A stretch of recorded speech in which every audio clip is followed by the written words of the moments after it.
Deux amendements qui peuvent être soumis à une discussion commune. Pour le 187, Monsieur Jolivet. Monsieur le Président, Madame la Ministre, cet amendement vise à d'abord obtenir des explications du gouvernement concernant le devenir des lignes TGV qui, certes, acheminent sur des lignes commerciales au sens mise en concurrence demain dans des appels d'offres, c'est-à-dire dans ce qu'on appelle les open access, mais ces TGV se poursuivent après sur d'autres villes.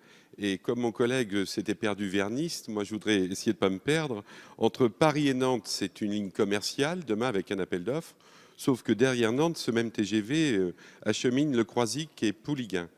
Et le vrai sujet, en fait, c'est que lorsque vous regardez l'offre de service de la région Loire-Atlantique, ce même TGV est considéré être une offre TER.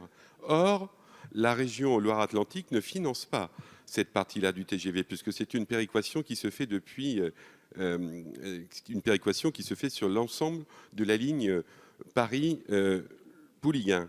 Donc je souhaiterais savoir quel est le devenir de ce type de ligne et quel sera ce type de mise en concurrence demain, parce qu'en fait, cela pose une problématique en termes de qualité de service, parce que si la mise en concurrence fait que la rupture de charge se fait à Nantes, il appartiendra à des passagers de descendre à Nantes pour aller rejoindre les deux autres gares, ce qui ne me semblerait pas être positif.